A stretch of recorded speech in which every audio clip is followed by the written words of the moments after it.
अब मैं बिल्कुल ठीक हूँ, आप तो मरवाने वाली बातें कर रही हैं।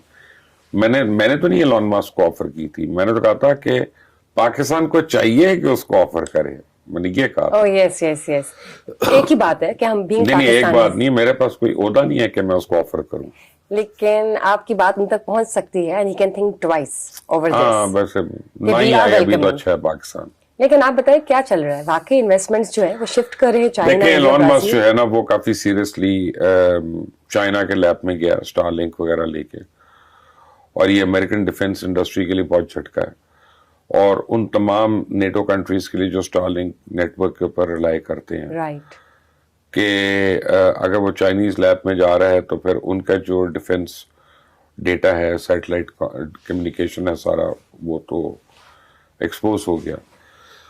इसी तरह वो कुछ इन्वेस्टमेंट अपनी इंडिया में करना चाह रहा है और कुछ वो ब्राजील में करना चाह रहा है। तो उसने अमेरिकन गवर्नमेंट में जितनी उसके जॉइंट प्रोजेक्ट्स हैं उनसे डिसइन्वेस्ट करना शुरू कर दिया है।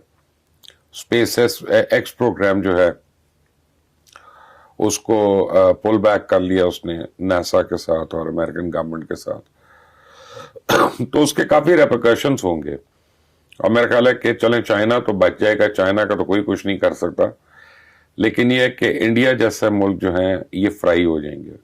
Already they are not in good books, और राइट। ये ज्यादा इनको आजकल पंजाबी में गलत वर्ड है इसके लिए, लेकिन खैर मैं कोई और वर्ड नहीं यूज कर सकता। इनको खामखा में ख्याल आ रहा है कि उछल उछल के फुदक फुदक के ही है वो डोनाल्ड ट्रंप को चैलेंज कर रहे हैं इनके स्पेशली मीडिया में।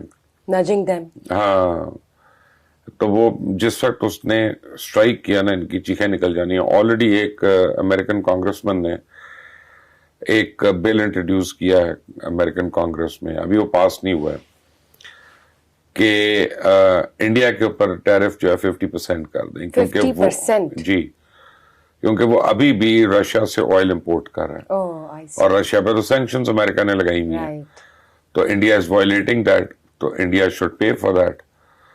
तो या तो वो तेल छोड़ेगा रशिया का सस्ता तेल, और जो पूरे यूरोप को बेच रहा था अपनी रिफाइनरीज में रिफाइन करके, या फिर ये है कि वो टैरिफ उठाने के लिए तैयार हो जाए। अगर वो टैरिफ खा लेता ही है तो इंडिया की सबसे बड़ी एक्सपोर्ट जो अमेरिका में है वो स्टील की है, स्टील वगैरह ये सारी, वो तो बिल्कुल बढ़ जाएगी, और उनकी बड़ी बैकबोन है। यानी दोनों तरफ से इस वक्त जो इंडिया है इंडिया की फॉरेन पॉलिसी जो है that's in a danger. Serious jeopardy. Oh I see I see. तो यानी कि ये तो एक एलॉन अच्छी मस्क जो खबर है नहीं वो, अगर फर्ज करें, देखें ना उसकी लड़ाई किससे, उसकी लड़ाई हो रही है दुनिया का सबसे पावरफुल पॉलिटिशियन से। तो जो एलॉन मस्क कर सकता है वो कर रहा है, बट इफ ही थिंक्स कि वो 300-350 बिलियन डॉलर से वो अमेरिका को ब्लैकमेल कर लेगा, तो that is not going to happen. True and Bharat वो एक सुपर पावर है, वो एक वर्ल्ड पावर है, true. And Donald Trump is the most strong politician of the world. तो then there will be a price to pay. So it could be quite. तो उसने फौरन एक पॉलिटिकल पार्टी लॉन्च कर दी अपनी, अमेरिका। उसका ख्याल है कि उस वजह से उसको पॉलिटिकल एक सिक्योरिटी मिल जाएगी। जैसे जो स्टेटमेंट्स मैं देता हूं हमारे पास केसेस हो जाते हैं, यही स्टेटमेंट अगर कोई सियासतदान दे तो उसको कोई कुछ नहीं कहता, वो कहते हैं जी सियासत है तो सब कुछ जायज है। राइट।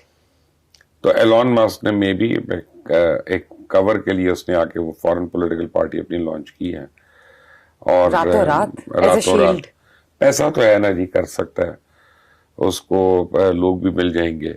दूसरा, उसने रिपब्लिकन पार्टी में बड़ी इन रोड्स बनाई हुई है, और उसने पिछले 1-1.5 साल में बहुत लोगों को इंडिविजुअली पैसा भी दिया उनकी कांग्रेसमैन वगैरह के इलेक्शन कैंपेन्स के लिए और चीजों के लिए।